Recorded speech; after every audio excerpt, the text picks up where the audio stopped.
आज आपण मस्त अशी चटपटीत आंबट गोड तिखट या चवीची मस्त अशी कैरीची डाळ कशी करायची ते बघणार आहोत। अतिशय सुंदर होते। पटकन रेसिपीला सुरुवात करूयात। नमस्कार, मी पूर्वाज रेसिपी मराठीमध्ये तुम्हा सर्वांचं खूप खूप खूप मनापासून स्वागत। आता चैत्र महिना जवळच येणार आहे। चैत्र महिन्याची चाहूल लागणार आहे। तर चैत्र महिन्यामध्ये कैरीची डाळ केली नाही असं होणं शक्य नाही।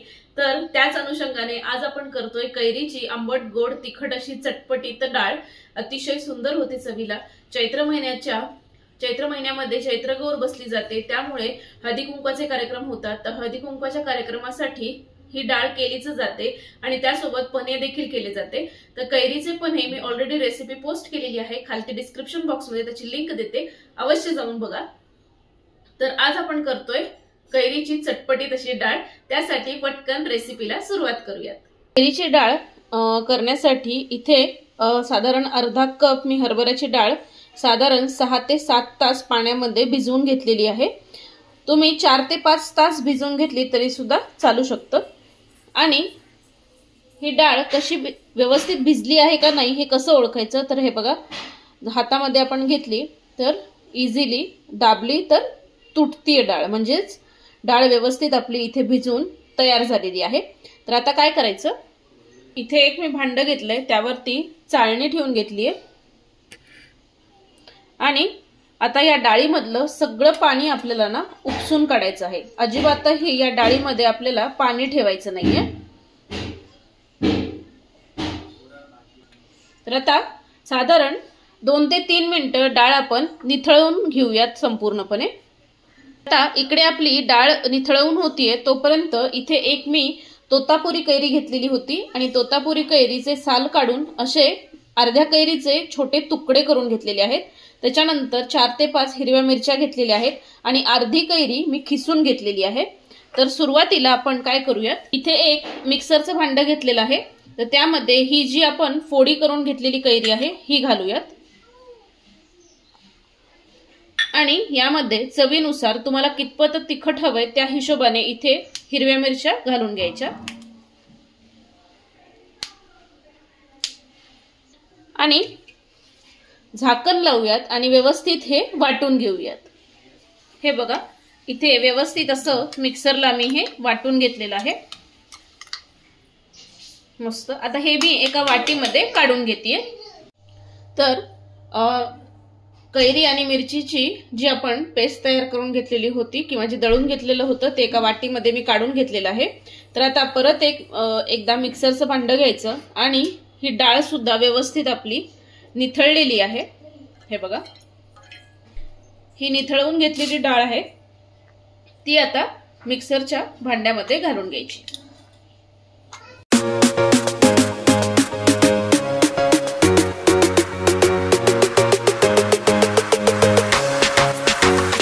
मिक्सरचं झाकण लावायचं आणि छान व्यवस्थित अशी दळून घ्यायची, पण खूपही फाईन दळायची नाही, नाहीतर मग त्याची पेस्ट तयार होते। ही आपल्याला थोडीशी दरदरी अशीच वाटून घ्यायची आहे। तर बघू शकाल इथे तुम्ही व्यवस्थित अशी मी दळून घेतलेली आहे, पण ह्याच्यामध्ये तुम्हाला दिसत असेल तर डाळ थोडीशी शिल्लक तशीच ठेवलेली आहे, कारण ती दाताखाली आल्यानंतर खूप छान लागते। म्हणून अशा पद्धतीने दळून घ्यायचं आहे आणि एकदम मिक्सर पूर्णपणे फिरवायचं नाही, तर चालू बंद करायचा आणि मगच ही डाळ आपल्याला दळून घ्यायची आहे। हे बघा, अशा पद्धतीने। तर आता ही जी दळून घेतलेली आपण डाळ आहे, तर इथे मी एक भांड घेतलेलं आहे, तर त्या भांड्यामध्ये ही डाळ आपण काढून घेऊयात। बघू शकाल इथे तुम्ही अजिबातही मी पाण्याचा वापर केलेला नाहीये दळताना सुद्धा।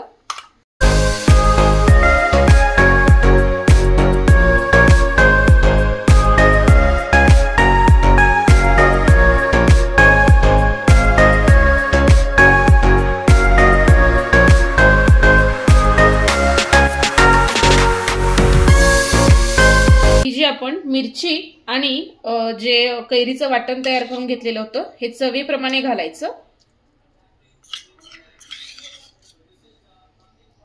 तुम्हाला कितपत तिखट हवंय त्या हिशोबाने हे मिक्स करून घेऊयात आधी। हे मिक्स करून झालं की आता यामध्ये चवीनुसार मीठ घालायचं आणि चवीनुसारच यामध्ये आपल्याला घालायची आहे साखर।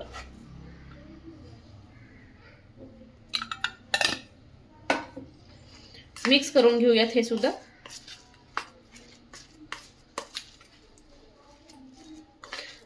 आणि आता इथे आपल्याला चव घेऊन बघायची आहे। चव घेऊन बघितल्यानंतर आता यामध्ये आपल्याला घालायची आहे खिसून घेतलेली कैरी। म्हणजे अशी खिसून कैरी नंतर घातल्यानंतर ना त्याची चव खूप छान उतरते। तर आता यामध्ये खिसलेली कैरी घालतेय मी। शक्यतो तोतापुरी कैरीच ह्याच्यामध्ये वापरायची, कारण तोतापुरी कैरी तशी कमी आंबट असते, म्हणून तोतापुरी कैरीच वापरायची आहे। तर आता चवीनुसार आपल्याला यामध्ये खिसलेली कैरी घालून घ्यायची आहे। मस्त।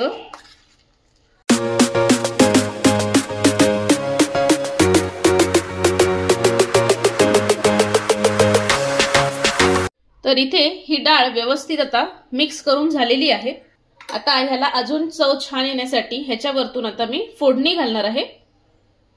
तर इथे तडका कढईमध्ये साधारण 2 चमचे तेल मी गरम होण्यासाठी ठेवलेलं आहे।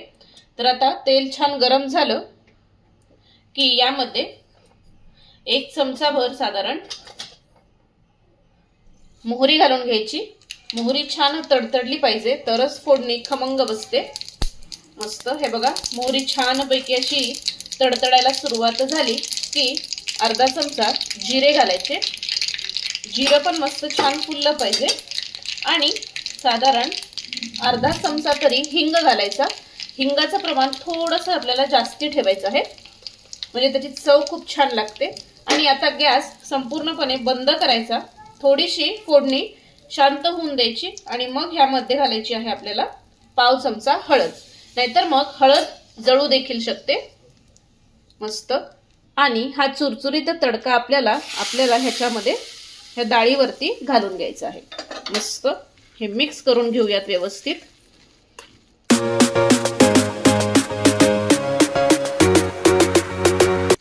अतिशय सुंदर होते ही डाळ चवीला। आणि हे सर्व व्यवस्थित असं मिक्स करून झालं की यामध्ये आता घालायची आहे आपल्याला भरपूर सारी बारीक चिरलेली कोथिंबीर। कोथिंबीरीचं प्रमाण थोडंसं आपल्याला जास्तीच ठेवायचं आहे, म्हणजे त्याची चव खूप छान उतरते। मिक्स करून घेऊयात।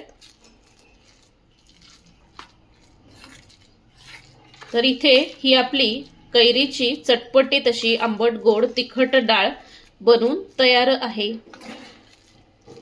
काय सुंदर दिसतीये, बघू शकाल इथे तुम्ही। तर इथे अशा पद्धतीने ही आपली डाळ बनवून तयार आहे। अतिशय सुंदर झालेली आहे चवीला। रंग टेक्स्चर जबरदस्त आलेला आहे। आंबट गोड तिखट अशी चटपटीत ही डाळ चवीला लागते। जरूर अशा पद्धतीने करून बघा। तुम्ही खा, घरातल्यांना खाऊ घाला। घरातल्यांना सुद्धा ही डाळ अतिशय आवडेल ह्याची खात्री आहे। आणि केल्यानंतर मला कमेंट करायला विसरू नका। तर अशाच खमंग खुसखुशीत आणि मस्त मस्त रेसिपीजसाठी पूर्वज रेसिपी मराठीला पटकन सबस्क्राइब करा, लाईक करा आणि शेअर करा। तोपर्यंत मस्त खा आणि स्वस्त राहा। भेटूयात नेक्स्ट व्हिडिओ मध्ये नवीन कोऱ्या अशाच छान रेसिपी सोबत। तोपर्यंत बाय बाय।